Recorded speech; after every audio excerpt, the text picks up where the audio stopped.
Welcome, everyone. The 34th Annual Canadian Conference on HIV/AIDS Research, CAHR 2025, is about to begin. Please take your seats. Bonjour à tous. Le 34e Congrès canadien de recherche sur le VIH, la CRV 2025, débutera bientôt. Veuillez vous asseoir. Merci.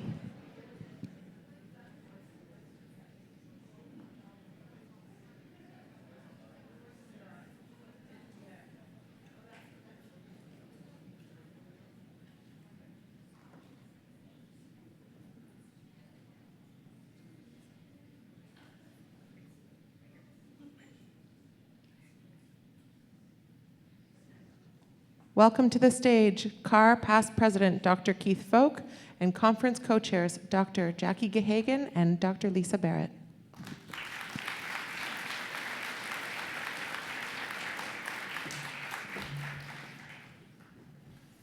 Good afternoon, everyone. Welcome to the 34th Canadian Conference on HIV/AIDS Research, which we all lovingly know as CAHR 2025. My name is Keith Folk, and I'm the past president of CAHR, stepping in for Marissa Becker, who will hopefully join us later on today or tomorrow.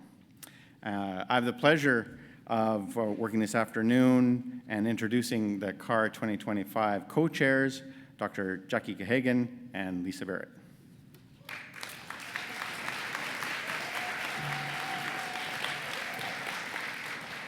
Thanks very much for that intro, Keith. I just wanted to say bienvenue, welcome everyone. Thank you for being here in this beautiful province of Nova Scotia known as Mi'kma'ki, and to this great city of Halifax known as Chibuktuk, which means Great Harbor in Mi'kmaq. I want to thank CAHR for returning to Halifax to host this conference. Amazingly, it's been 22 years since the last time this conference was here live and in person, so here we are again.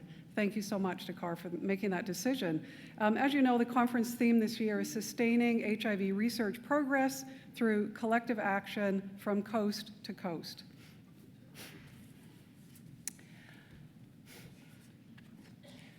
So CAHR would like to acknowledge that we are on and in Mi'kma'ki, the unceded and ancestral territory of the Mi'kmaq people.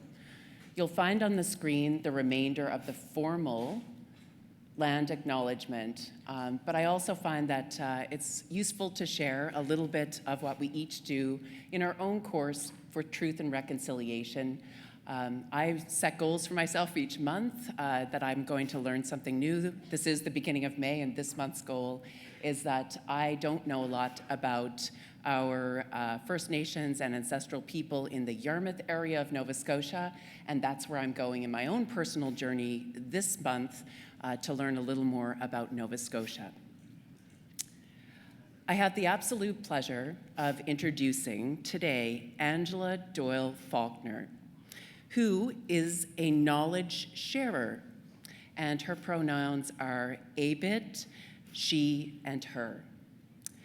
She is a human rights commissioner, human rights officer at the Human Rights Commission of Nova Scotia, and she is going to be welcoming us today, grounding us, and providing us with a good direction forward for the rest of our meeting for the next 4 days. And I welcome her to the stage now.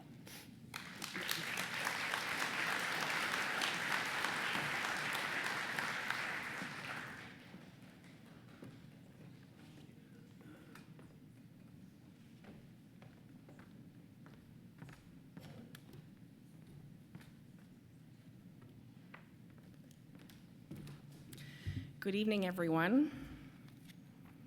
Jalasi Mi'kma'ki, Ninda Luisi, Angela Doyle Faulkner, Wedebeksi Eskawegik Mi'kma'ki. I sprout up from this land.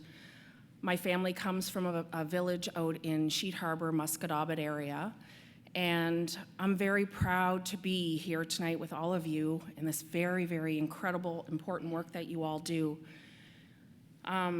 I'm a direct descendant of Chief Jean-Baptiste Cope, who was the chief who signed the peace and friendship treaties here in Chibuktuk in 1752, and I take that very seriously because my father, my grandfather, my great-grandmother were never allowed to be proud to be who they were.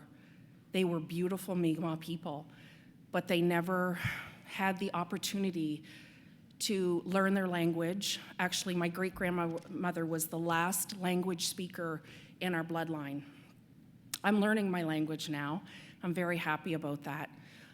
So tonight, what I'm going to do is if I could ask all of you to just sit there in your chair, be grounded in this moment, and if you could close your eyes, please. I'm going to do an opening welcome prayer.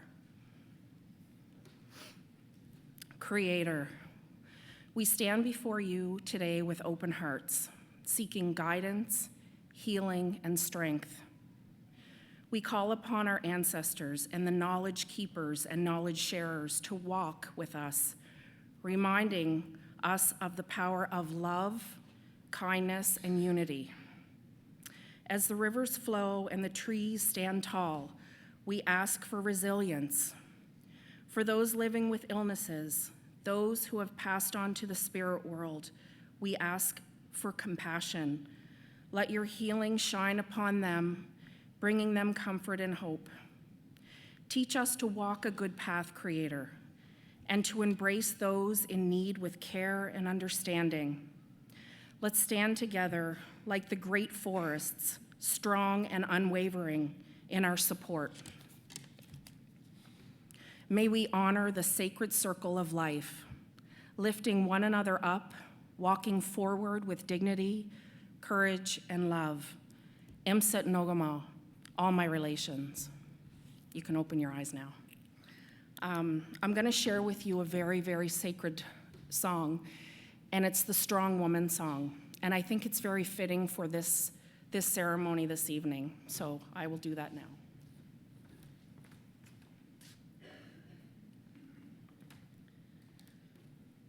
This is my auntie's drum. She's not well right now, so she asked me that I bring this drum that was painted by a very good friend of mine, Alan Sillaboy. I'm sure many of you in the room, if you're from Mi'kmaq, you may know about Alan Sillaboy. His art is amazing, and he is world-renowned. So I dedicate this to all of our missing and murdered Indigenous women and girls, two-spirited people, and on Monday we're doing a very sacred walk to honor the lives of our lost people who have gone on to the spirit world.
Willalioke, have a wonderful evening, and thank you for being part of that very special song. Willalioke.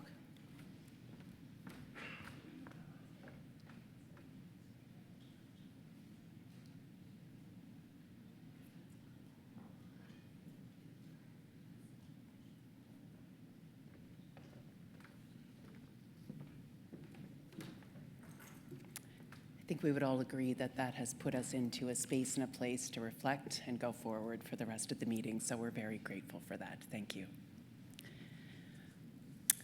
And speaking of grateful, Yes. We would like to thank our talented scientific committee for their efforts in developing an amazing program. Again, we're not going to mention everybody by name. You know who you are, and please know how grateful we are for all of the work that you've done. The CAHR 2025 program will feature 5 plenaries, a wonderful diversity of speakers, 5 special sessions, multiple abstract sessions, key population sessions, and posters, all focusing on timely and relevant topics in the realm of HIV research and community responses. We'd like to congratulate the 8 CAHR academic scholarship winners and the over 125 community scholarship winners who are here with us at this conference. Thank you again for taking the time to be with us. and so popping back to our theme for a moment, just a little bit. We're playing slide deck lotto up here. Just a moment of reflection here for myself. My first car was in 1998. And I haven't missed many since then, and I see so many familiar faces and so many new faces, and I think, Dr. Gahagan, that you could probably say the same.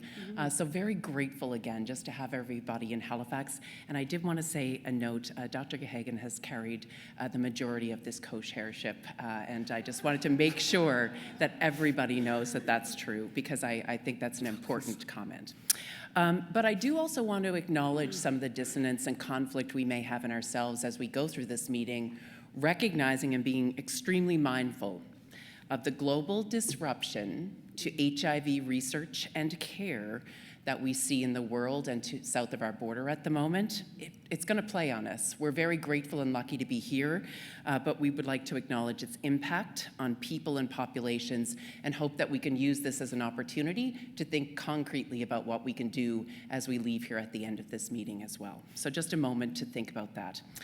We choose this theme as, even though the incidence of HIV generally in this country is going down, there do remain unique, exceptionally important challenges in many parts of our country. You just heard about one such reality in the session that just took place right before this opening ceremony, which focused on HIV in the prairies. And though they are probably most acute, they are certainly not alone when we go to rural and other areas of this country. It is because of these challenges that we work to create a program that will explore not only biomedical complexities of the virus and the development of clinical approaches to HIV, but also the unique interactions between biologic and social features such as mental health, at-risk or absent housing, I don't think we can stop long enough there, gender, food insecurity, addiction, and a lack of recognition of a personhood for each individual person. We are all so happy to have you here with us, researchers from all disciplines, people living with HIV, people with lived HIV experience, those in community organizations, and other people committed to ending this pandemic. I believe each voice, each person, and each presence is important and brings unique perspectives to understanding and progress. Together, we can advance our goal of sustaining HIV research progress through collective action from coast to coast. Thank you for being here. Thanks for that, Lisa. So we're going to turn the floor back over to you, Keith. So over to you. Thanks.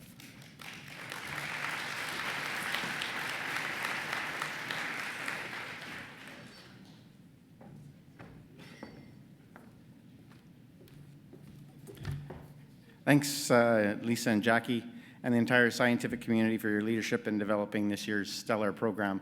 What I love coming to CAHR every year is we're going to a different place and we get to see different shades of the country and of what's happening in the local area, and that's largely because of the leadership of the local community. And so thank you, Jacquie and Lisa. I'd also like to take this opportunity to recognize the members of the CAHR Board of Directors for their hard work and volunteer commitment over the past year. Thank you to each of them. A lot of the awards that you'll hear about, a lot of the special sessions, and a lot of the work of the sort of behind-the-scenes work are done by the board members. So thank you to them.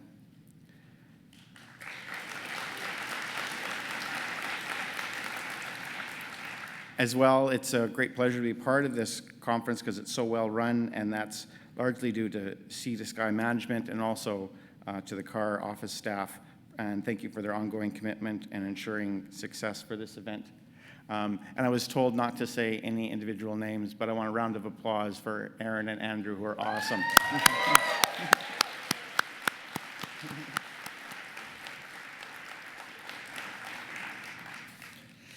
And we cannot thank enough the sponsors for this conference. Because of their generous contributions year in and year out, CAHR can host this conference. I'm associated with other organizations, and we're not blessed to be having quite the same corporate support that we have with CAHR. So we'd like to thank them, and I want to encourage all of you to visit the corporate sponsors in the exhibit hall just over there later in the evening and also in the coming days. So thank you to the sponsors.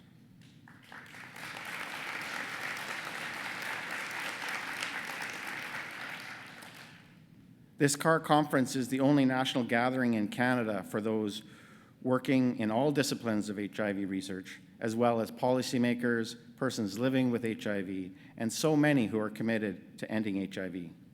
We are here in Halifax this year for many reasons: to shine the light on the reality of HIV in Atlantic Canada, to learn about the latest science, to showcase amazing local responses, and to explore this beautiful city and the surrounding areas. I mean, just go down the street outside and look to your right, and there's an ocean there. How cool is that? I'm from the prairies, so it's very cool. In a broader sense, as we look to see what's happening south of the border, we should all take a moment to consider ourselves very fortunate enough to be here in Canada. CAHR stands in solidarity with those affected by the cuts to USAID, PEPFAR, and the NIH, and the devastating impacts it's had on communities all around the world, many of whom we're working with. CAHR 2025 will be a tremendous opportunity for researchers and community members from across Canada to share the latest scientific advances in the field, learn from one another, and develop new ways to treat and prevent HIV. And more importantly, meet old friends and hopefully make new friends. I know we'll all enjoy the conference, and thank each of you for making time in your very busy schedules and lives for coming to this conference and your contributions over the past few days, or the next coming few days. I'd like to now invite CEO of CANFAR, Alex Filiatro, and Vice President of CANFAR's National Awareness Program, Roxanne Ma, to the stage to join me to introduce this year's winners of the CANFAR CAHR Excellence in Research Awards.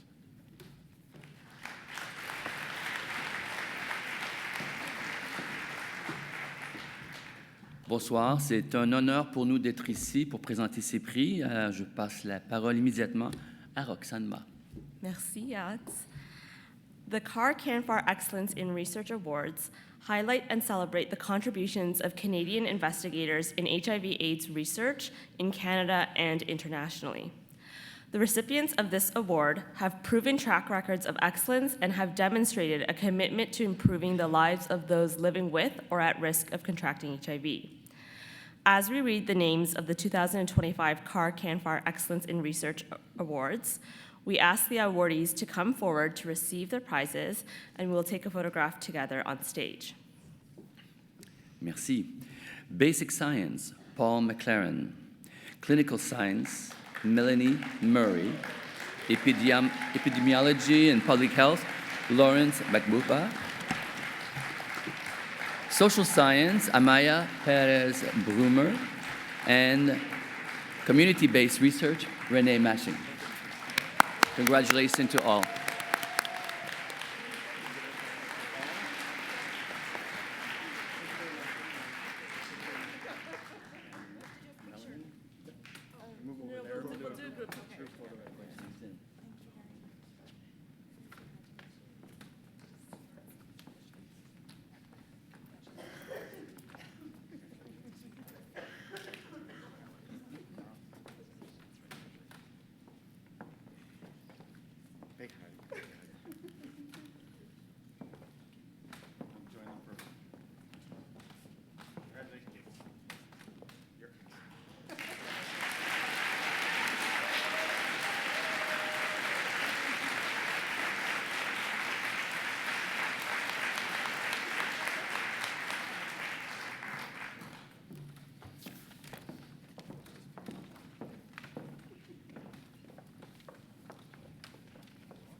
Now I have the very great pleasure of announcing the CAHR Red Ribbon Awardee for 2025. Established in 2001, the Red Ribbon Award is presented annually by CAHR for outstanding service to the cause of research in a way that has increased our understanding of the treatment and prevention of HIV while enhancing the quality of life of those living with this disease. On behalf of the CAHR Board of Directors, I'm pleased to announce that the CAHR 2025 Red Ribbon Awardee is Shari Margolese.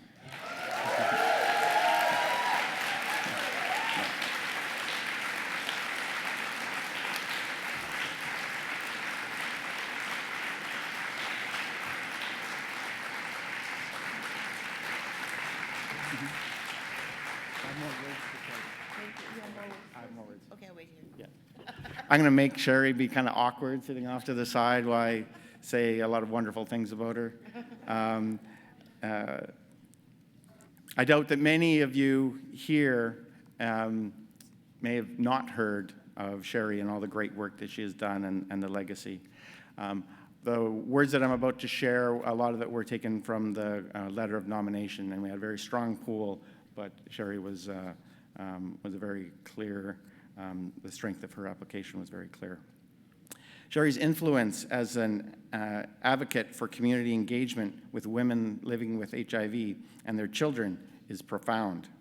Shari was one of the first Canadian women to tell her story of how transferring HIV to her son affected both of their lives. Her advocacy work has left a lasting impact on the community. Shari's extensive contributions over 30 years of living experience and engagement in response to HIV are a testament to her dedication and her own expertise. With her training as a journalist, she quickly became a patient advocate, public speaker, writer, research consultant, contributing significantly to public policy, access to treatment and cure research, community engagement, and knowledge translation.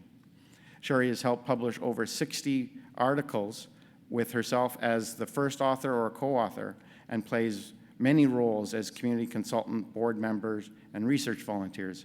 And some of these organizations, just to name a few, if I forget any, I'm sorry, but OHTN, CAHR, CTN, CANOC, CAHR, and many, many more. Shari's role as a mentor for young and established clinicians and researchers continues to make a difference. I've been blessed to be able to work with Shari in the context of CAHR and see her working with the new investigators and how they can better communicate to the general public, and also how they can work closely on a one-to-one basis with trainees and community members. And that's been a very successful and powerful program. Shari is committed to advising research teams on how to engage with community and ensuring diversity and relevance to increase the meaningful impacts of the research. She's so impressive, she's so deserving, and now I'd like to call Shari forward and to accept the 2025 Red Ribbon Award.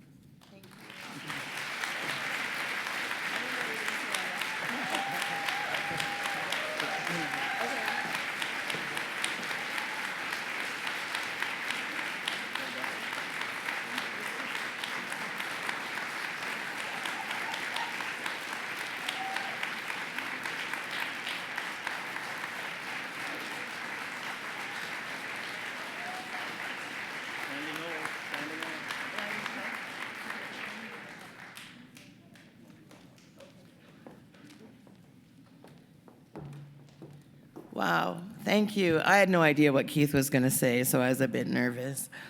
And you clearly didn't think I was going to come here without talking, for those that know me. So I want to say good evening to everyone. Receiving this award tonight is deeply meaningful, and I really accept it with profound gratitude. And well, I can't speak for all people living with HIV. I can certainly accept this award on behalf of all the people living with HIV across Canada who've walked this road alongside me and others with strength, dignity, and generosity. You have taught me everything I know. This year's CAHR theme, Sustaining HIV Research Progress Through Collective Action from Coast to Coast, beautifully captures the spirit of our work. Over the years, I've had the privilege of visiting and working in most of the provinces across Canada, and as a treatment advocate with peers, policymakers, conducting research and translating it into action. That coast-to-coast experience has shown me firsthand how powerful collective action can be. For over 32 years, I've been living with HIV. That's more than 3 decades of learning, growing, grieving, and fighting for better. We can always do better. I'm still here because of the communities that held me, the advocates that stood before me, and the caregivers who kept me and my family alive. To the doctors, nurses, healthcare providers, some of them in this room, probably, who treated not just my body, but my spirit, thank you. Your compassion and skill have sustained so many of us. To the researchers, trainees, postdocs, communities, policymakers, and industry, thank you for inviting me to collaborate and for welcoming me and others, people living with HIV, when we pulled up a chair to the table without an invitation. Together, we're proving that what's possible when lived experience meets science.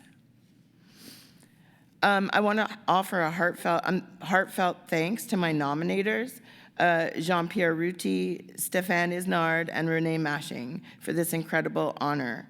Their brilliance always astounds me, and I learn something from them always.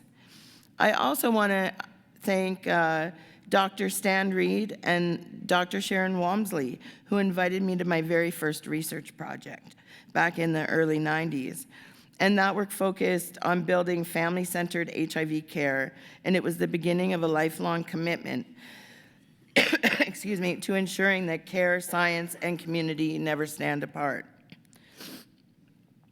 This part makes me a little bit emotional. People know I'm emotional, but it's because this is my life. This is our lives.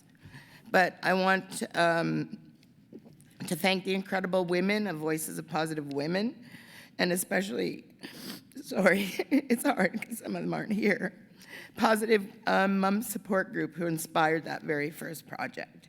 Their courage, honesty, and insight laid the foundation for the family-centered care model we created together. Many of you are here. You are strong, you are accomplished, and you continue to guide my work every day.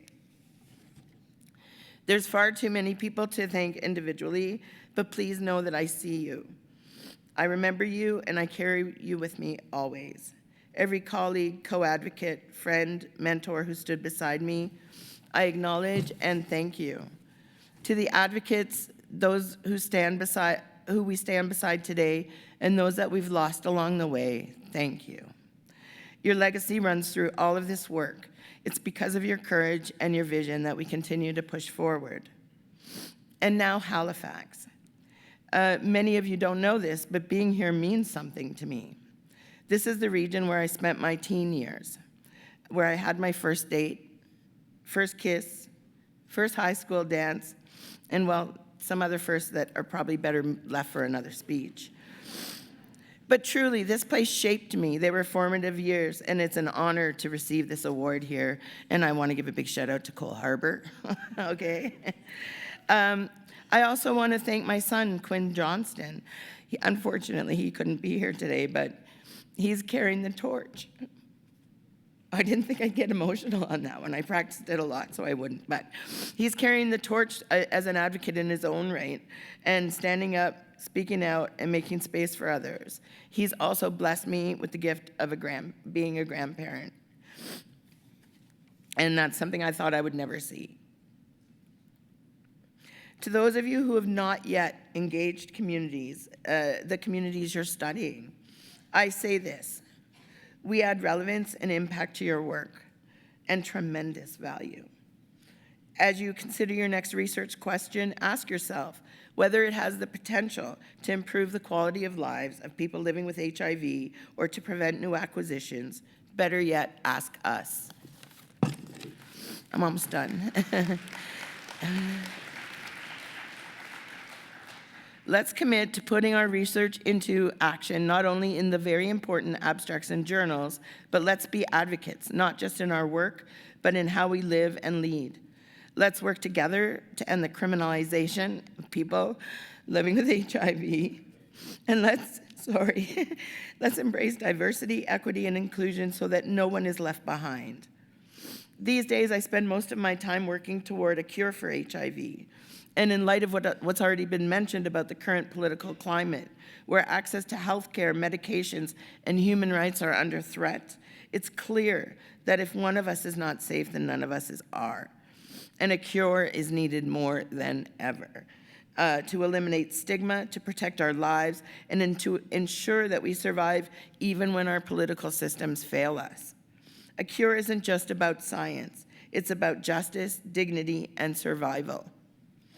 Finally, I want to dedicate this award to all the people who've ever been told they talk too much, including me. I was told that once, well, maybe more than once. But here's what I've learned. Sometimes talking too much is exactly what we need to break the silence, to call out injustice, to build bridges, and to make changes. So this one's for the talkers, the persistent, passionate, powerful voices who won't be quiet when there's more to say. Thank you. Thank you.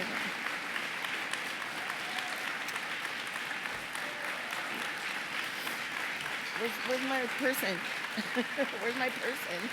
Where's my person?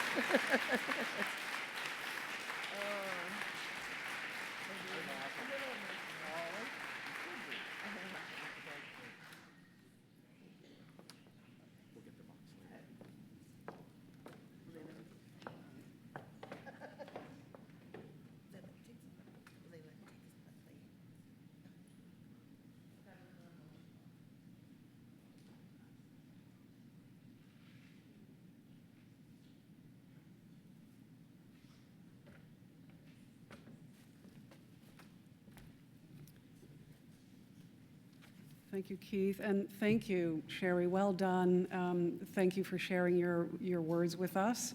It's always a pleasure, and yes, Shari can talk a lot, and I'm sure she'll have more to say afterwards, but again, thank you and congratulations to you, Shari.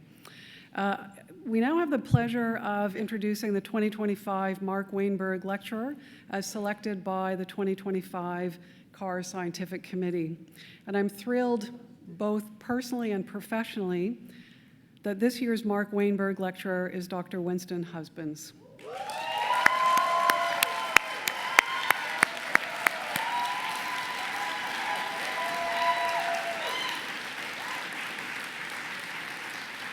Dr. Husbands is an adjunct professor in the Dalla Lana School of Public Health at the University of Toronto and was previously a senior scientist at the Ontario HIV Treatment Network.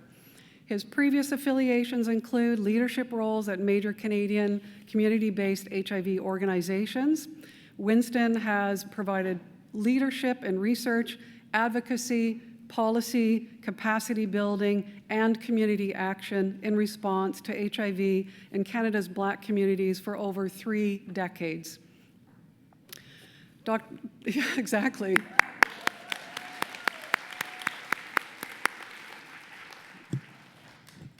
Dr. Husbands has led various studies related to social, behavioral, and clinical factors related to HIV vulnerability, risk, and resilience.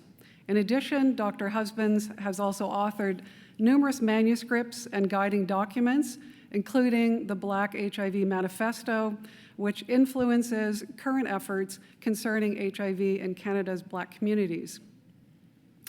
Many current initiatives in Canada that focus on racism, particularly anti-Black racism, on health and race-based health inequities, are based on or influenced by his work. As such, his work extends beyond HIV. His work is almost exclusively community-inspired, community-focused, and community-delivered. Currently, his work with the Interim Committee on HIV affecting Black Canadian communities addresses systemic barriers and the disproportionate burden still facing Black communities in Canada. In 2018, Dr. Husbands was the CAHR Excellence in Research Award winner in community-based research, and in 2022, he was the CAHR Conference Plenary Speaker for Epidemiology and Public Health. Today, he is the CAHR 2025 Mark Wainberg Lecturer. Dr. Husbands, where are you? Aha. Dr. Husbands, please come to the stage and deliver your much anticipated lecture. We look forward to it. Thank you.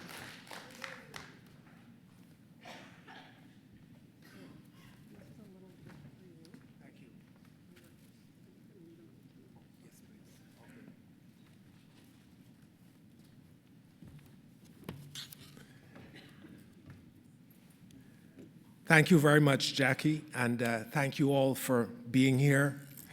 Thank you all for your support, friendship, guidance, advice, and so on over the last 30 years. It has been a remarkable journey, and I'm very grateful to all of you and to those before you who are no longer here. You may notice that the Red Ribbon Award and this lecture, the people who received them have a certain vintage. I think, Shari, I think that this is CAHR's way of saying, okay, now you can go, but they don't know that we're not going anywhere, right? We're not going anywhere. Okay.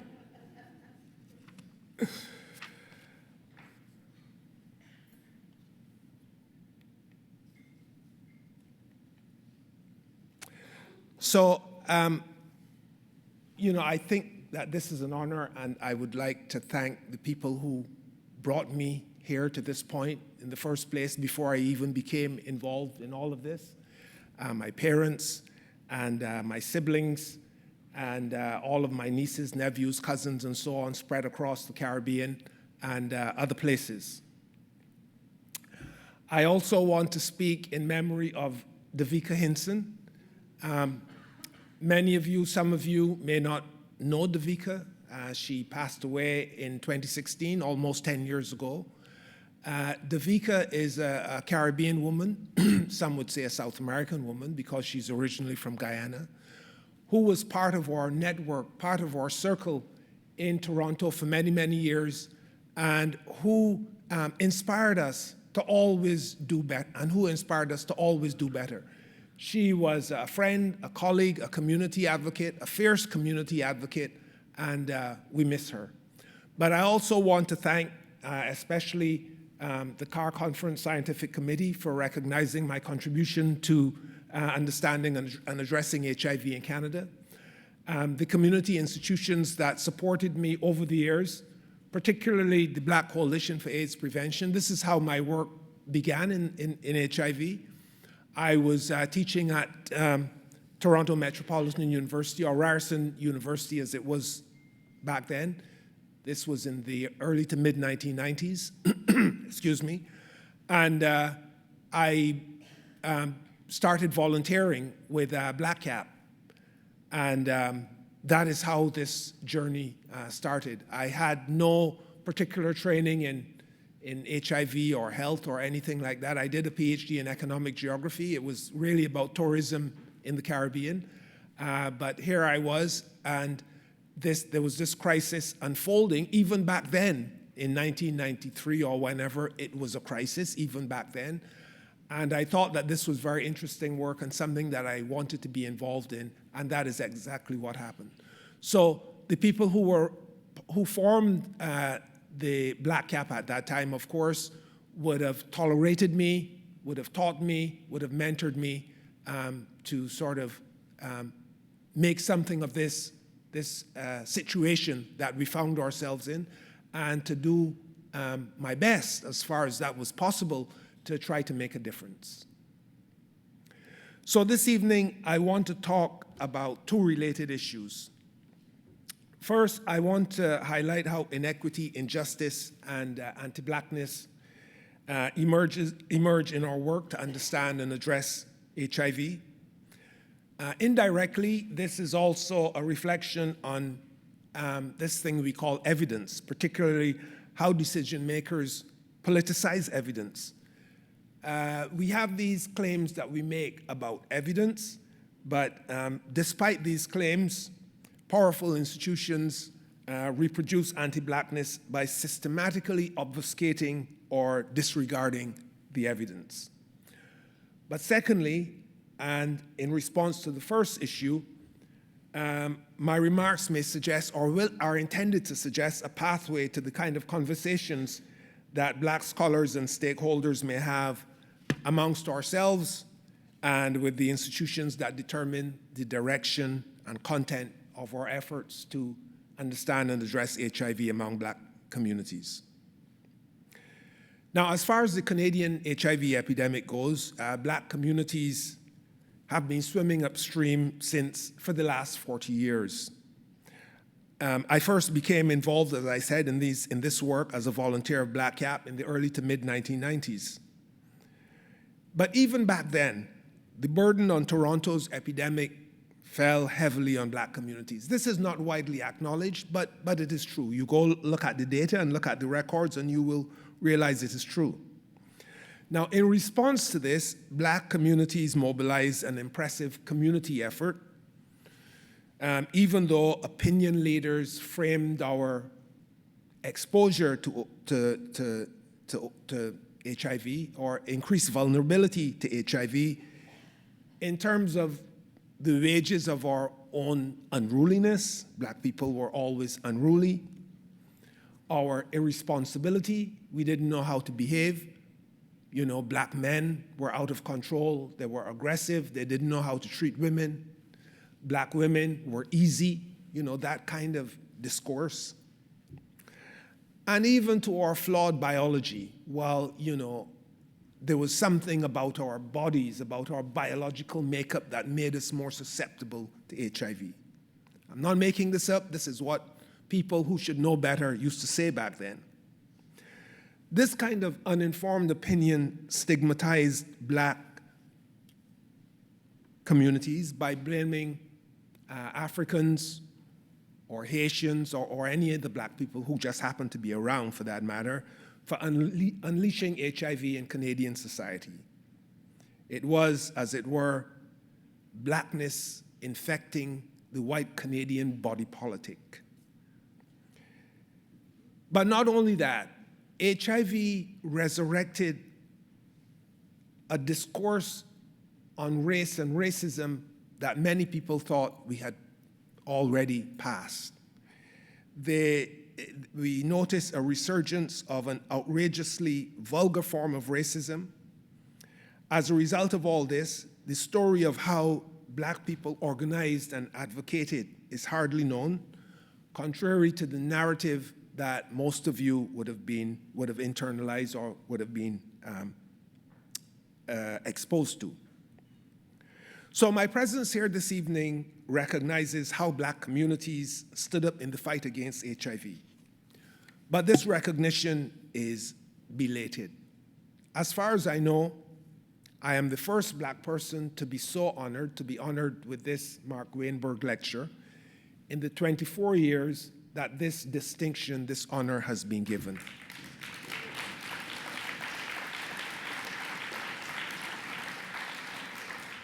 When you reflect on all that we've been through, the advocacy that we have mounted, how we have mobilized ourselves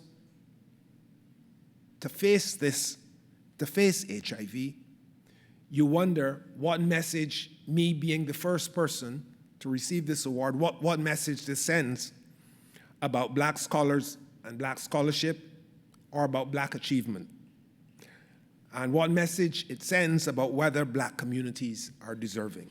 But here we are.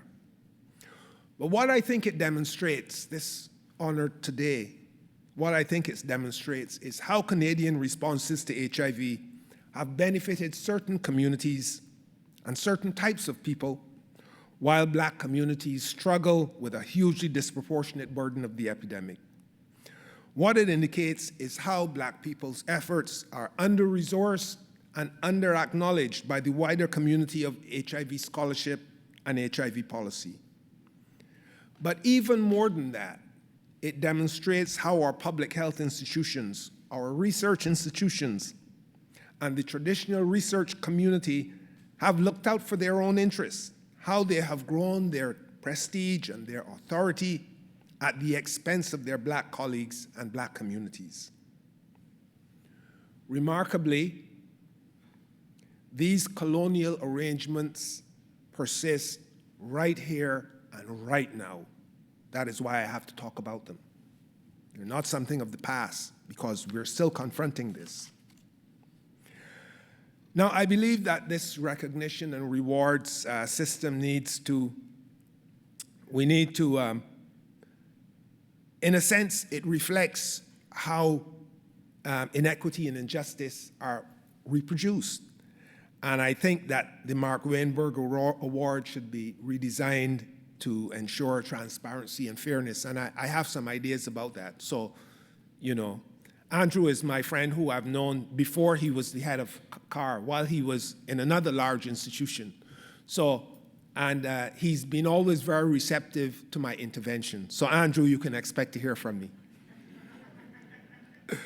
But let us now turn to the actual epidemic and the associated social determinants of health, or as far as Black people are concerned, not the social determinants of health, but the social indicators of structural disadvantage. Nowadays, everybody seems to know that Black people are disproportionately affected by HIV. I mean, you hear this all the time. Everybody repeats some version of the same basic statement. It has become so commonplace that I suspect that many of us don't fully grasp the implications. And I'm convinced that some of our colleagues and institutions repeat the statement simply to mask their own lack of commitment, even in some cases their hostility to any sort of meaningful response. So permit me to let us briefly review a few diagrams to illustrate what this disproportionality means. These diagrams, there are only a few, so you know, don't panic. These diagrams are based on published data that should be easily accessible and widely available and widely understood, but they are not. So some of us are actually working with the Public Health Agency to fix that in the interests of Black communities. But anyway, here we go. In Ontario, where over half of Canada's Black population resides, maybe 52%, I think, principally in Toronto and Ottawa. I think between Toronto and Ottawa might account for, I don't know, a third or a quarter, some large, very large proportion of Canada's Black population. In 2022, the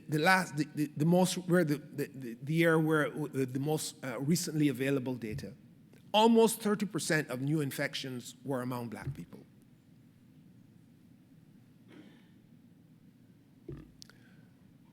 Among Black women, you know, it's almost off the chart. In 2022, almost half of new infections among females, I should say, females in Ontario were Black females. And in terms of gay and bisexual men and other men who have sex with men, 17.9%, let us say almost 20%, almost 1 in 5 new infections in 2022 were black men. Now, there should be similar data available for Canada as a whole, but there's a wrinkle.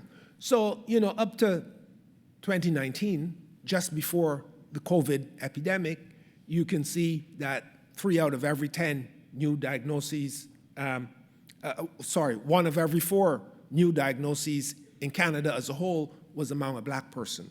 But, there are problems with this Canadian data. First of all, race is only identified in less than half of all the cases. Some provinces collect data but don't share it with the Public Health Agency of Canada. Some provinces don't collect racially disaggregated data. This should be a crime in this day and age, that people are collecting data about us that they don't even share with us. I don't know how this is something that we could really countenance. Authorities are collecting data about black people that black people themselves do not know anything about. Sometimes people tell us things that is not widely available. It's not published anywhere. One time I asked somebody something about, based on some data that I'd seen for the US. Everybody probably knows about Serena Williams and the difficulty she had with her pregnancy, and that this is more or less epidemic among women, black women in the US. So I asked somebody, so do we know anything about this in Canada? And the person said, oh yes, there's this database called Born. It has all these data in it. And I'm thinking, but I've never seen anybody discuss these data in Canada. Is it really true? Does it really exist? And how do you know? But it happens all the time. People talk about us. Sometimes we're in the room, but we're not part of the conversation.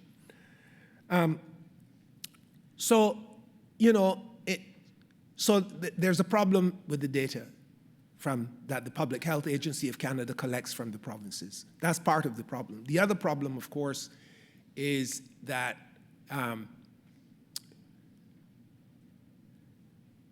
the first problem is that only half of the cases have what we might call a racial designation onto it. That is really a big part of the problem. But the other part of the problem was what happened during the COVID epidemic. Now, during COVID, in some parts of the country, testing was not available. So apparently the number of tests fell. And the data in 2020, for example, showed that maybe black people accounted for less than 10% of new infections. And you could say, but how is that possible? How can we go from 1 of every 4 new diagnoses is among a black person in 2019 to 1 of every 10? How do you make that grand decrease in 1 year? Of course, it's impossible. But these data were published anyway, and some people wanted to use these data actually to tell black people that what you were saying all along is not true. This is where injustice really hits the road. Anyway,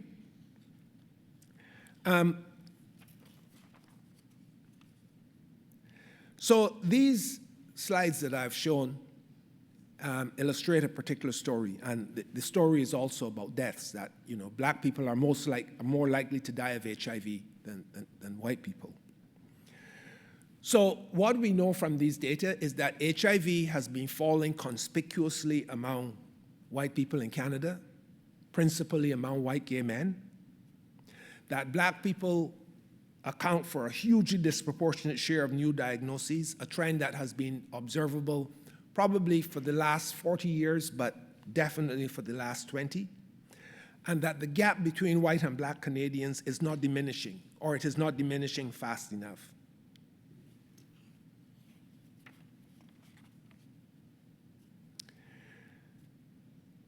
So let us now briefly review what I call the social indicators of structural disadvantage. If you look at food insecurity, black individuals, black families, black households are much more likely to be food insecure than perhaps any other group in Canada. we're more likely to end up in jail. When we talk about criminalization and HIV, criminalization didn't come, for us, criminalization didn't come with HIV, you know that. We've always been criminalized, and it's still continuing. Now, I agree, of course, that criminalization related to HIV is a big issue. But really, is that the issue for us? I don't think so.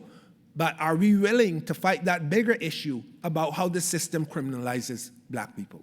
Anyway, you know, we're much more likely to end up in jail.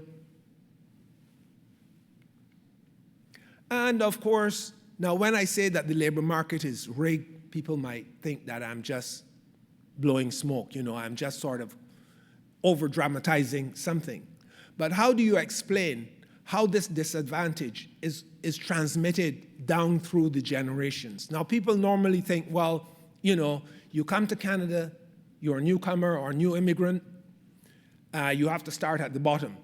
You might start at the bottom in an absolute sense, so you're a physician who's driving a taxi in Toronto, or you start at the bottom in a relative sense, you're a physician, but now you have to take all these exams and do all this stuff in order to get a residency, in order to get your license to practice. So however you look at it, people are starting at the bottom. And when people are starting at the bottom, it means that their earning potential is not great. Their earnings are not very high. But this disadvantage for black people is transmitted from one generation to the next, which leads me to believe it is not about who's a new immigrant. It leads me to believe that, in fact, the labor market is rigged against black people.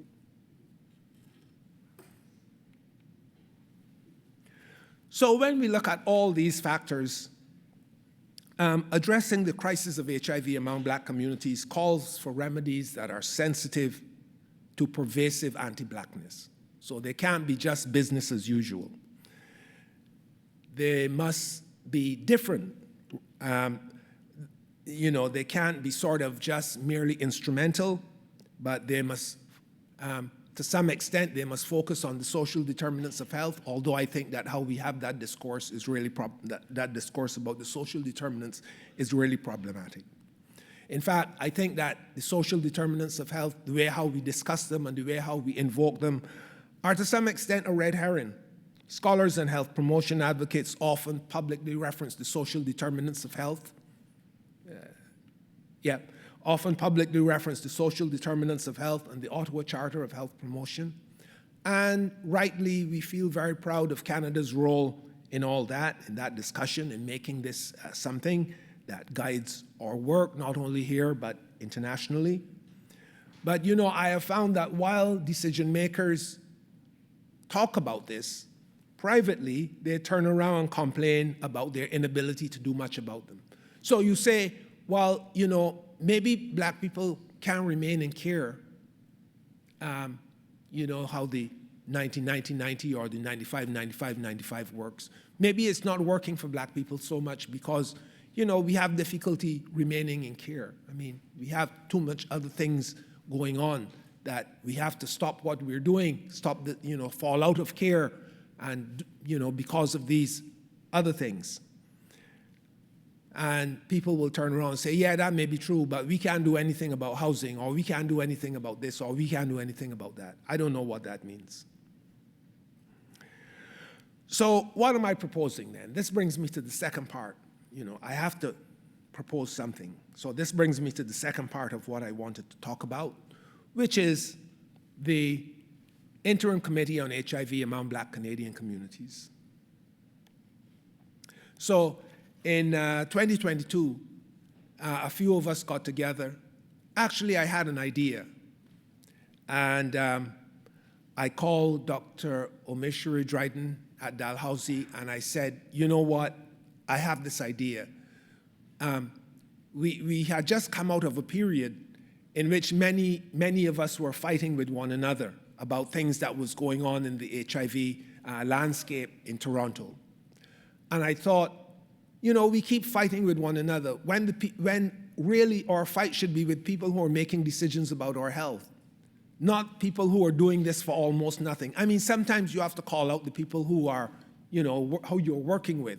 But really, who we should be fighting with are people who are making big decisions about black people's health and well-being and what we get or what we don't get, where we go or where we can't go, like the people who run the CAHR, the people who run the Public Health Agency of Canada, et cetera, et cetera, et cetera. You know who those institutions and who those people are.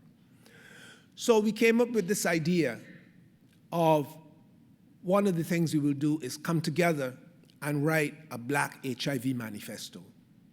And so my friend Maureen Owino took the lead in writing that manifesto, which we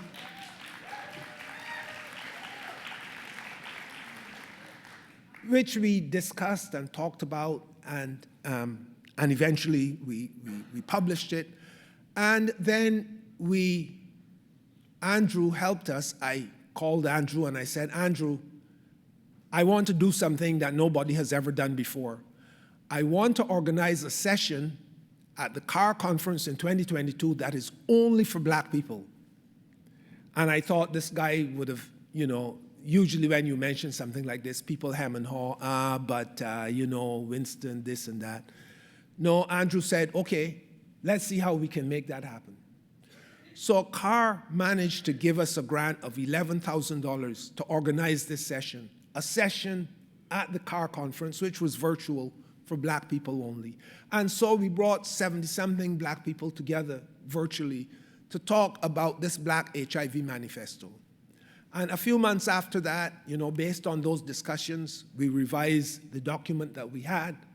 And then at first we were calling ourselves the ad hoc committee because we didn't want people to believe that, there's this group of busybodies in Toronto or wherever who have just decided that, they are, I'm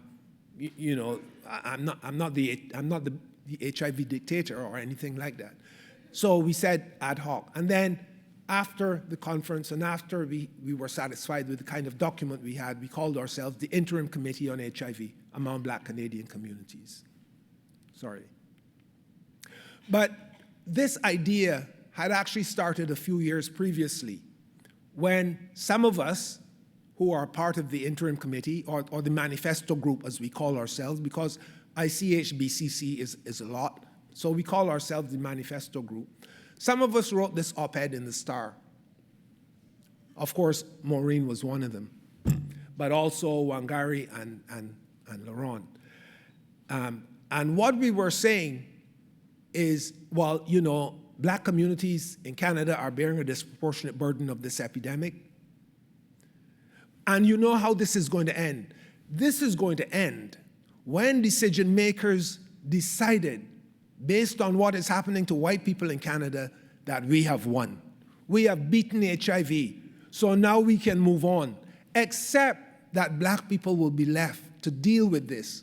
But all of the resources would have gone elsewhere. And I'm sorry to say that this is already happening. Where do you think this idea of STBBIs come from? People don't talk about HIV anymore. Everybody is talking about STBBIs. Now, I'm not saying that STBBIs is not an issue. Of course it's an issue. But do you think that CAHR has put more money into the pot because they've added this thing called STBBIs? No.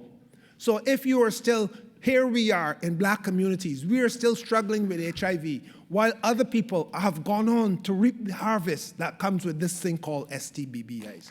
So that process, I'm sorry to say, we predicted that, and it has already started.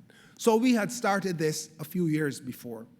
And then after this, in 2020, during the height of the COVID pandemic, Maureen and I wrote a letter to the medical officer of health and Toronto Public Health, complaining about how Black communities in Toronto were being devastated by COVID, and that we didn't see much in return from public health authorities. So we've been on this for quite a while. And in fact, the manifesto itself, part of it is framed around something that I wrote in maybe 2015 or 2016, which Maureen took and wove into what became the manifesto. So we've been going at this for some time, and we've reached this stage now where we have this manifesto, we have this document, and it is a blueprint for how we want to move going forward. This is the manifesto that was published in the Canadian Journal of Public Health. Actually, we've been at it again. So some of you may not know that we also did a special section of the Canadian Journal of Public Health called HIV Health and Black Canadians. And it is now becoming available. And so that's, another part of our effort. And as part of that special section, we've also written a commentary to accompany that special section that raises some of these issues again. So the manifesto does a number of things, but one of the things that it does is that it raises a critique of public health research, public health education, and public health practice. Now, in Canada, perhaps in North America as a whole, the asterisk simply denotes where we begin. Public health as a discipline, as a professional practice, overemphasizes race. Who is black, or who is this, or who is indigenous, or who is whatever, but really refuses to deal with the issue of racism, systemic racism or institutional racism. And talking about race, it's helpful in certain circumstances, but it doesn't really get us to where we want to go. Where we want to go is to talk about racism. Where we want to go is to look at DEI, diversity, equity, and inclusion, as something that will get us to justice. DEI is not the end in itself. We tend to think of DEI as though it is something that we can it just happens. We do it, and then we're done. No, DEI is just a step, maybe a method or technique to get us to where we want to go, which is really about which is really about living in a society that is not intrinsically anti-black, living in a society where equity and social justice means something. So in talking about race rather than racism, the way how we understand public health, we understand public health as something that legitimizes the orthodoxy that there's something wrong with black people. We are a problem. We need fixing. We make too much noise. We talk about racism too much. It goes on and on and on. It goes on and on and on. But that is only because people who have power really don't have to listen to us. Nobody suffers any consequence for not listening. People can just continue to do as they want because there's no consequence. And that is where this orthodoxy comes from. Well, what's wrong with you? Black women need fixing. Black men need fixing. Black gay men need fixing. Black trans people need fixing. It always boils down to the same thing. And then, of course, I think that we have this tendency to misconstrue the social determinants of health as a basis for addressing HIV. Now, some people, when you look at sort of official Canadian documents about the social determinants of health, they list racism as a social determinant of health. I don't know how you could put racism on the same, in the same list, along with not having a job or not having a place to live or not having food to eat, when in fact racism is the basis for not having all those things. So I think sometimes we look at the social determinants of health and we sort of, it's an important concept, but we discuss it or understand it in a way that really trivializes it. And this is what I mean by misconstruing the social determinants of health. And as a result of all this, what happens is that the system just reproduces anti-blackness. In other words, it doesn't get us out of where we are. It simply reproduces the conditions. This are, our experience of anti-blackness.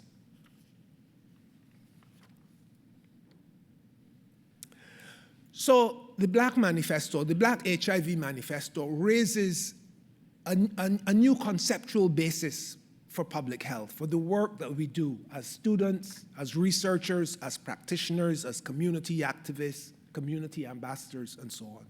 This idea of Black emancipation. Now, I know some people would say, well, emancipation, well, didn't that happen already? Well, to some extent, yes.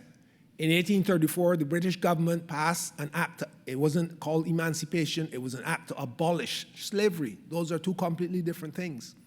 But this act to abolish slavery actually set the wheels in motion for what has happened since then, for how this system has reproduced anti-blackness. What the act did is that the British government decided to borrow 20 million pounds in 1834, which is a huge, huge amount of money to pay off the people who had in the Caribbean, and in Canada too, who had enslaved Africans in those places, in the Caribbean. 20 million pounds. It was a lot of money. In fact, as I discussed with some of you this morning, that 20 million pounds in 1834 was so much money that the British government only finished paying it off in 2015. Could you imagine?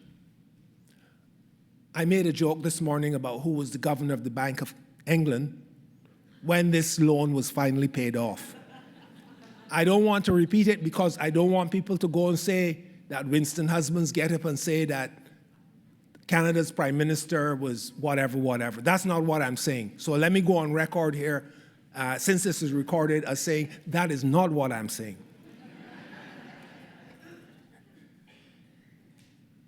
But not only that, so the British government borrowed all this money, 20 million pounds, to pay off the people, the plantation owners, the people who, quote unquote, owned enslaved African labor for their loss of property. But part of the Emancipation Act was that the British government said, these people, these enslaved Africans who are now free, will have to work a further 6 years free for the people who were enslaving them. So here we will pay you for the loss of this property, but you know, these people also have to work for you for free for an additional 6 years in order to compensate you for the loss of the property. Eventually they reduced it to 4 years. This they call an apprenticeship system. But the transfer of wealth, some people have calculated, by that free labor was even greater than the 20 million pounds that the British government had borrowed to compensate the enslavers. So that is how we began. That is how our emancipation began.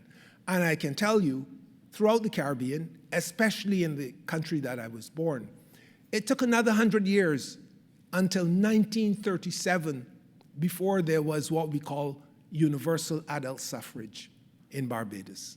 And it only came about because in the 1930s, just before the outbreak of the Second World War, throughout laboring people throughout the English-speaking Caribbean rose up in revolt.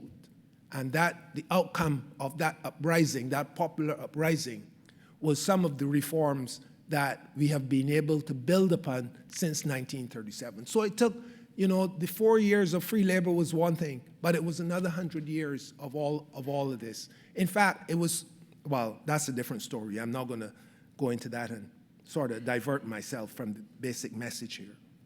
So yes, we had emancipation in 1834, but that is not what I'm talking about. What happened in 1834 actually set the stage for what has happened since. That the system has been able to maneuver itself to maintain, to perpetuate, to reproduce this anti-blackness, to reproduce a society in which blackness is a mark of shame, in which blackness, in terms of racial capitalism, blackness is a resource that can be exploited. So what I mean by black emancipation is really a process. And it is a process that starts with, so there's no start in this diagram, so you can jump in anywhere. But I like to think that, you know, one of the places we can start is reconstituting public health as a discipline and as a professional practice, because many of you are researchers or you deal in research, so that is a great place to start.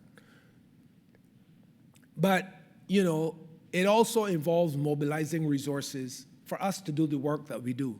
So I will tell you that the manifesto group, apart from, you know, at the beginning, Andrew managed to find $11,000 for us to have that event at CAHR in 2022. The only other funding that we've ever had is money from CAHR to have an in-person meeting in 2023. But it functions purely through the goodwill of the 9 people that are concerned. And I think that some of them are here today. Maureen is here. Eric Peters is here. I think Tatiana is also here. And I hope there are others, but I'm not sure. But you know, the others are Wangari Tarau, who you know, LaRon Nelson, who used to be with us in Toronto but is at Yale. And I should say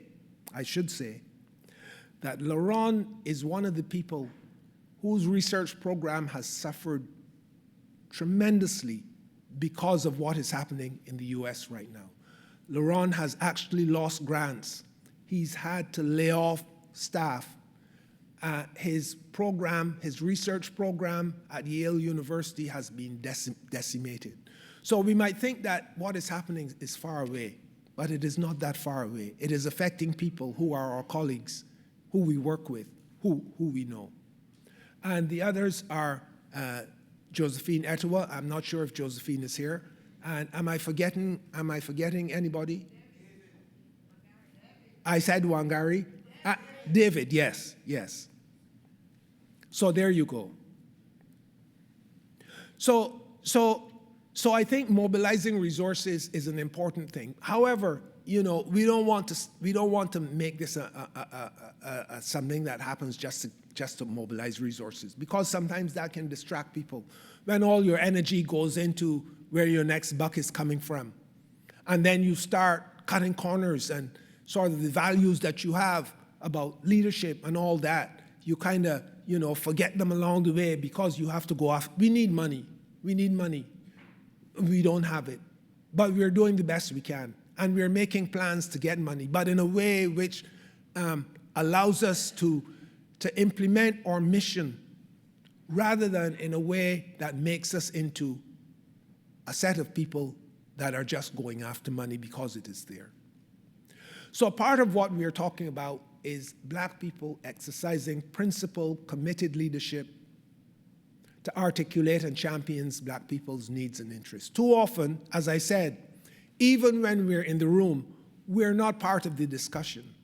People are making decisions about Black people's health all the time, and Black people are nowhere to be found.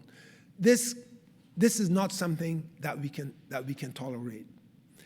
And all of this will allow us to reconfigure the social order of institutional decision-making, which means that nobody in the Public Health Agency of Canada or in the CAHR should be making decisions that affect us, and we are not, and because we are not there.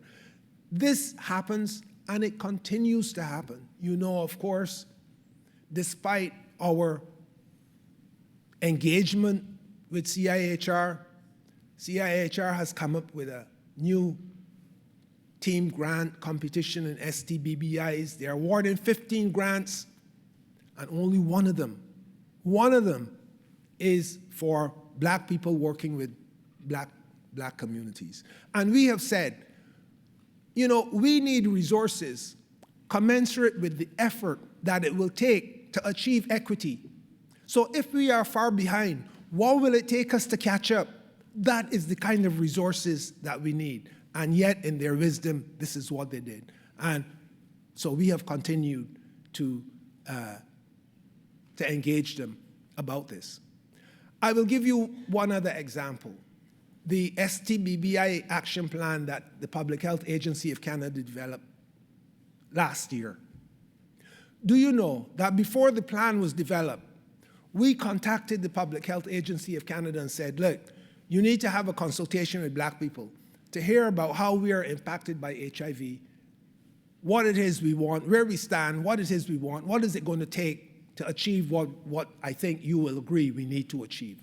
So we had that consultation. Then the Public Health Agency of Canada wrote a draft plan, and it was like that consultation had never taken place. So this time, we sent a written response to the Public Health Agency of Canada. We said, this is not good enough, and we pointed out certain things about the plan. But guess what? The final plan was published, And it was just like the draft plan. It was like we were not there. How can this ever happen? When a group of responsible people, we, as far as I know, the 9 of us, we are experts in what we do. We have a lot of experience. We can go toe-to-toe with anybody in Canada about what we do and what we know. But people act as though we are not there. So we contacted PHAC again, and we said, listen, we need to talk about a structure where we can participate in decisions about Black people's health. And we gave them an example because, in another part of PHAC, we have a structure like that. And since then, the Public Health Agency of Canada has been prevaricating. In fact, the last communication that we received, and I will say this publicly, from the Public Health Agency of Canada, said, when Wangari wrote and sent an email and asked, when are we going to have our next meeting? What about the structure that we propose for how we should meet and how we should discuss these things? The person wrote back and said, well, you'll have to wait. But if you want to talk to me about something else, give me a call. I'm telling you, you don't believe that, right? But that is exactly what happened. Because people know people know that they can get away with this. Institutions know that they can get away with it. That is contrasted with something else that happened a couple years ago. So I had been calling PHAC every year. They publish these surveillance reports. Well, we have a problem with that term, surveillance, to begin with. We don't know how this term could still be current in this year, 2025. But anyway, that's something we're working on. So if you're an epidemiologist out there, you got to stop using that term. You're not surveilling Black people. There's no good that comes from using that concept. So stop it. And tell the Public Health Agency of Canada to stop it. So after years and years of asking about this, some of the provinces don't send us the data, and some of the provinces don't collect the data, and you hear that. So what do you do about it? Well, nothing. About 2 years ago, I went through the same process again, and I said to this person, listen, this is what people have been telling me all this time. You got to do better than that. So she came and said, okay, Winston, what would you like me to do? And I said, let's establish a Black experts working group. We're going to help you strengthen this surveillance system in a way that really helps Black communities to understand what is happening with HIV and how we may respond. But it can be the same, but it also has to be different. It can be two things at the same time. When I say the same, I mean strengthen along the same traditional lines in which quote-unquote surveillance is done. But it also has to be different because it has to really enable a Black response. That is what we want. And so we set to work doing that. So Lawrence and Maureen are the co-chairs of that Black experts working group. And there are some other people in this room who are also on that Black experts working group. And for the last 2 years, that's what we've been working on. So sometimes there is some progress, but a lot of the time, people just refuse to engage because they can do that.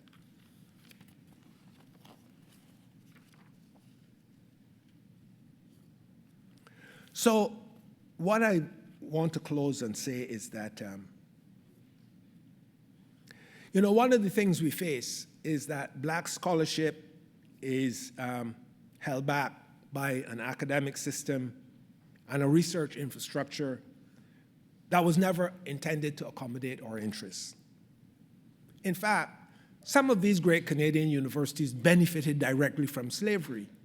We don't like to acknowledge that. They benefited from the enslavement of Africans. We don't like to acknowledge that, but it is true. But they not only benefited from that enslaved labor, but then they turn around and deliberately excluded Africans and people of African descent from becoming part of their community. So finally, when people become part of their community, they become those academic communities. they become part of a system that says, you know what, we will reward you as an individual. You are doing good work. You are a genius. We will give you these titles and these promotions, and we will help you get these big grants because you are worthy of it. But you know what? The people who you are representing, the people on whose behalf you're doing this work, the people whose stories you have harvested in order to get where you are still at the bottom. So it's a con game. Come here, you can be one of us. But those are the people who you represent, those are the people behind you. We don't want to hear anything about them. That is the kind of system that holds black scholars hostage. It is a system that does not serve our needs. It is a system that was never intended for us, but is now pretending that we are part of it. So as I said to somebody, listen, you're telling me somebody spends 10 or 20 years getting a PhD, and then you give them a job, and then you want them to be an apprentice for another 5 years. That doesn't make any sense. How do you get the best talent? Why would somebody want to do that? You spend all of this time and all this money to get the qualification that gets you that job, and then somebody will say, well, you're an apprentice, and if you don't do X, Y, and Z over the next 5 years, you're gone. How does that enable DEI? How does that make these institutions diverse? In fact, some of these institutions, they are now cutting the very programs that these black people were hired to teach in the first place. There's one in Toronto that's pausing 15 programs, and well, of course they can do that. So while on the one hand people are saying yes about DEI, on the other hand they're taking steps to actually undermine it. So we have this dialogue, this belief in DEI that is really truncated.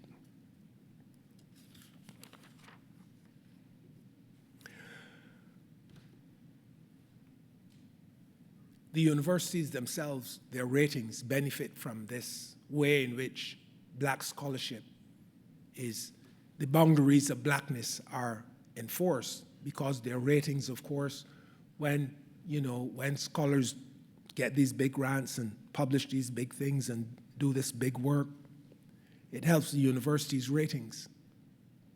But who is not being helped?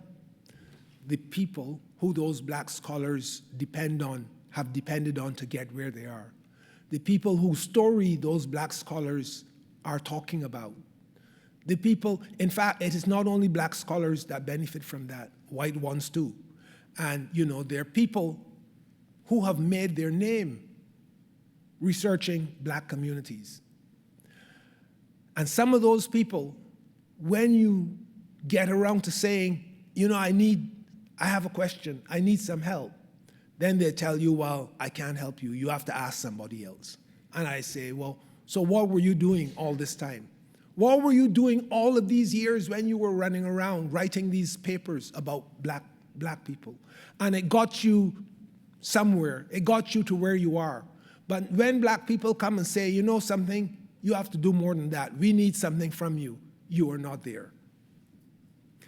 So I am hopeful that we will, at least black scholars, will take this new conceptual framework that we call black emancipation seriously, because it is the kind of thing that we need to inform the work we do to get us to where we need to go. Now, I know that, of course, if you're working in a research institute, you have to, if you want to maintain your job, get promoted, whatever, you have to play the game. There's something called constructive politics. I understand that. And constructive politics says that you don't go and just cut off your nose to spite your face. I know that. And you know that too. But there is a way that you can look out for yourself and look out for your families, but at the same time, look out for the nameless community that in fact sustain you to get where you are, and that will continue to sustain you to get bigger and bigger and bigger. That is what constructive politics is all about. So I am hopeful that this recognition of my work and my ongoing presence in this movement, because I'm not finished yet, I am retired, sort of. But, right now I'm doing a lot of work for free, for nothing, simply because it is a calling, and it is not just something that I can walk away from. I can't just walk away from this. I can't just walk away from this. Davika's memory, Davika Hinson's memory wouldn't allow me to walk away from this work just like that. And there are many others like Davika, some of whom are in this room. And, my wife sitting over there, Sheila Thompson, wouldn't allow me to walk away from this work. Wouldn't allow me to walk away from this work just like that. So I still have to do what I can. But I'm hopeful that this recognition will precipitate an honest account of how Black communities organize in response to HIV, even in face of all the issues that we face about anti-Blackness and all that. We will remember how a lot of Black people work very hard for minuscule returns. Try working in an AIDS service organization. Try making that a career and what you get out of it. I have done that, and I can tell you, it's not easy. And there's the thing, sometimes we talk about these issues in a disembodied kind of way, like racism and anti-Blackness, and we talk about them in this conceptual way. But let me tell you a story. I was the director of research at the AIDS Committee of Toronto. I was going to say at large, but if you look at my CV or my bio, you would know what it is. It's the AIDS Committee of Toronto. I was director of research. I had, every year you get your performance appraisal, evaluation, and all that, and if you're okay, you get a little bump in salary, and so on and so forth. So one year I didn't get that. I had my evaluation. Things were good, but I didn't get the reward.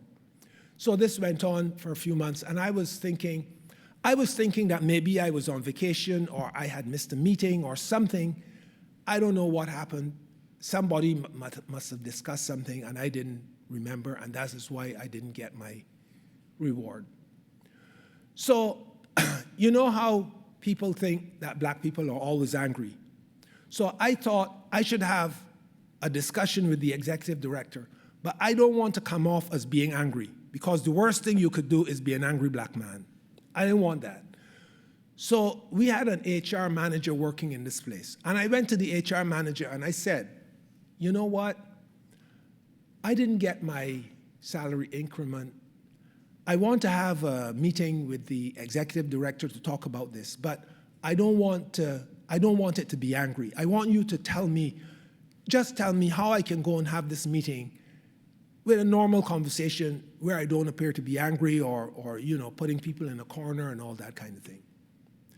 This HR manager said to me, she said, Winston, you know that the directors and the managers in this organization agreed that they would not get a salary increment. So I said, okay, that's how the meeting ended. And I was thinking, well, maybe I was on vacation when they made this decision. I don't know what happened. But anyway, one day in the corridor, I was talking to another director, and I said to this director, so I didn't get a salary increment. Did you get one? She said, oh, of course I got my salary increment. You kidding? And then it occurred to me, but wait, I didn't get mine, and this HR person told me a lie. So I was being you know what happened? We got a new executive director, and I went to that new executive director and I said, look, this is what happened to me. The new executive director looked at how the directors were being paid, and I was being underpaid noticeably. Every other director was making much more money than me, so much so that the new executive director made an executive decision there on the spot to raise my salary. So when we talk about the way how racism works and how we get left behind, we talk about it in this way as though we're not talking about real people. We're talking about racism without racists. You can't have racism without racists. Now, I know that too often we focus on the racists without looking at the systemic nature of what it is we're dealing with. But there you go, somebody like me, who normally has a voice, and here I was working in an environment in which I was being deliberately underpaid. So this is what happens. Some people make decisions, about people. You know, things happen to you, you get left behind, and you multiply that over a whole community, and all kinds of people are being left behind. And when people are being left behind like that, it means that their children are also being left behind because they can't afford to do the kind of things that the other parents will do for their children. They can't afford the kind of networks, the kind of whatever it is, to give those children the capital that puts them on par with the others. With the others. And this is how it happens over and over again. But, you know, I am hopeful that we will do different. I hope that public health as a discipline and as a practice will support Black stakeholders and Black communities to assume leadership in decision-making about Black people's health. And this is not, you know, it's not a plea. We're not asking for it. We're just saying that this is how it has to be. Obviously, you know, as Black people, we don't have force. We can't just go out and beat people up. That's not what we want to do. We don't have force anyway. The force lies elsewhere. But I want to remind all of us here, especially my Black colleagues, that we don't have force, but we have power. We have to find a way of exercising that power, not only for our own individual well-being, but for the well-being of Black communities. And let me tell you this, the well-being of Black communities also contributes to the well-being of Canadian society as a whole. So we're not asking for a favor. We're not asking for a favor. We are asking for what is justly ours. Thank you very much.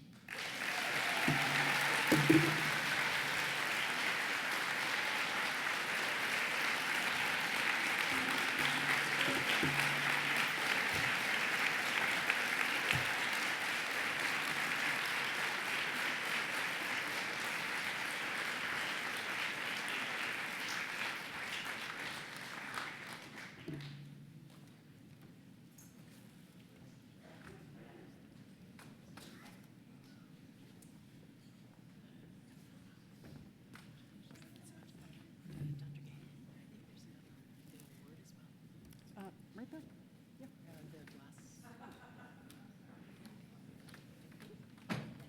I'll let you guys do that.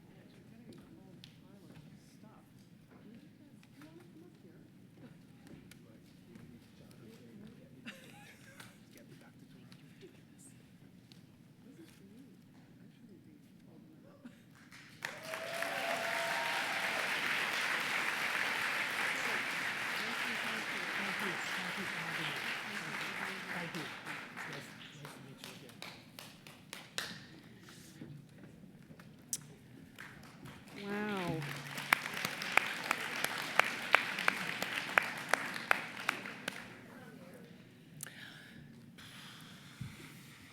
Lots, yeah.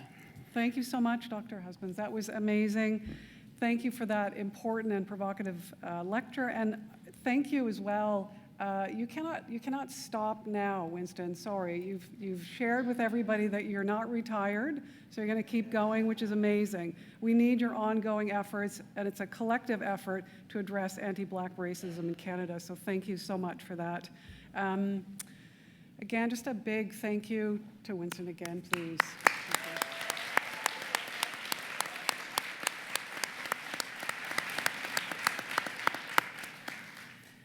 Lots to take away and lots to reflect on, and I also get chest pain about the word surveillance, so we can talk about that later. They're usually called housekeeping comments before you get to the next good stuff of your evening in the welcome reception, but I'm going to call it how to enhance your conference experience, because everyone wants an experience these days, right? So I think on the next slide, there is something here. Download the conference app. If you note, and you've been at this conference before or other conferences, you may have already had this app on your phone. I'd consider, since I've decided to do everything wrong to get the conference app downloaded, I could tell you from experience, uninstall it, reinstall it, and you will have a fun experience with the conference app.